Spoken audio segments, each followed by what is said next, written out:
gentlelady's time has expired. There are 2 roll calls on the House floor. We have approximately 10 minutes left to go to make the roll calls. The way I usually end these hearings is I ask each one of the witnesses to give us the 1 minute they want us to remember. I apologize to the members because the roll call has gone off. Give us the 1 minute you want us to remember about this issue, which clearly deals with the digital transition and as we move forward, not losing what we've always had back in the home communities. So we'll begin with you, Ms. Folger. 1 minute. Thank you. There are several things I would like to say to this committee. First of all, we're asking that no harm be done to PEG access. We know that you understand the value of what we have to offer. The biggest challenges to us, because we are the only outlet for local communities, schools, churches, nonprofits, local governments, and ordinary people. Ordinary people need to be able to find us, to see us, and to use us. If we're buried on Channel 99 and it takes a minute and a half to find us, nobody's going to be flipping around and finding us. That's harm. If this happens, we're sunk.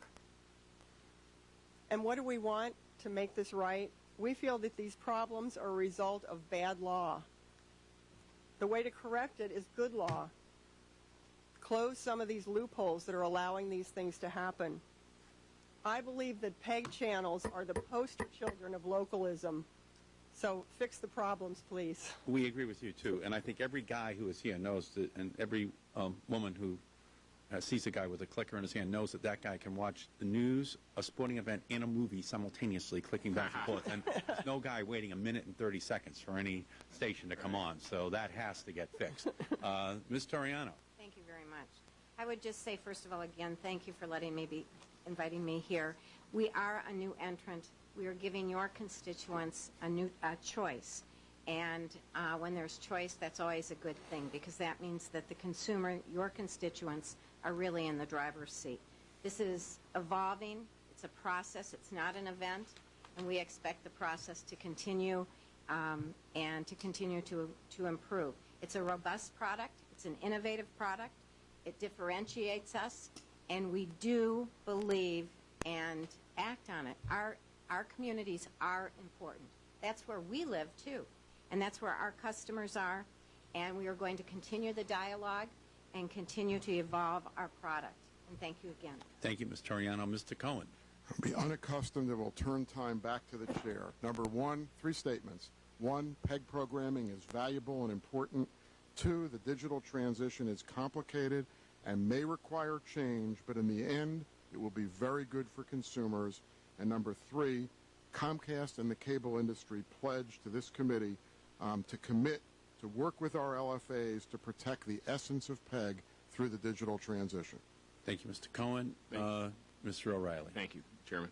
The existence of basic service tier is not limited to rate-regulated communities, but is an obligation of every video provider utilizing public property for the delivery of its services.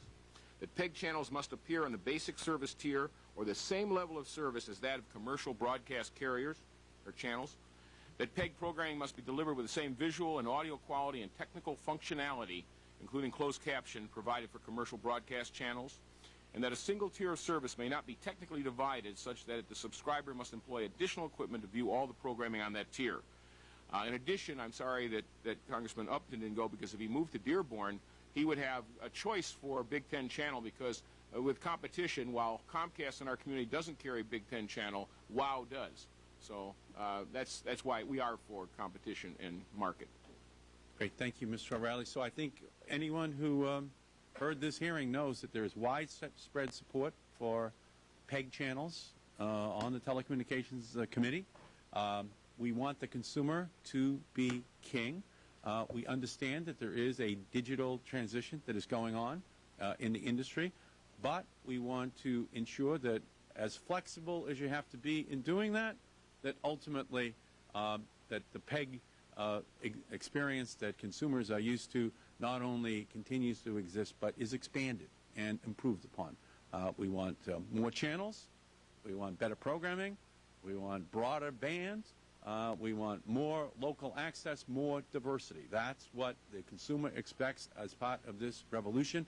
We are going to work with the industry and with the local communities in order to ensure that that is the result of this incredible revolution. We thank all of you for participating. This hearing is adjourned. Thank you. Thank you. Thank you, Chairman.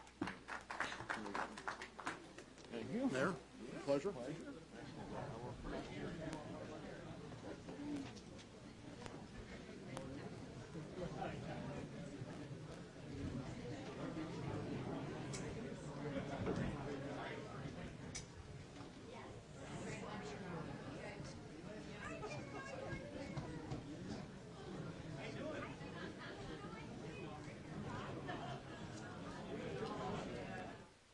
On tomorrow's Washington Journal, a look at the economic stimulus proposal introduced by Senate Finance Committee Chair Max Baucus that's being marked up in that committee tomorrow.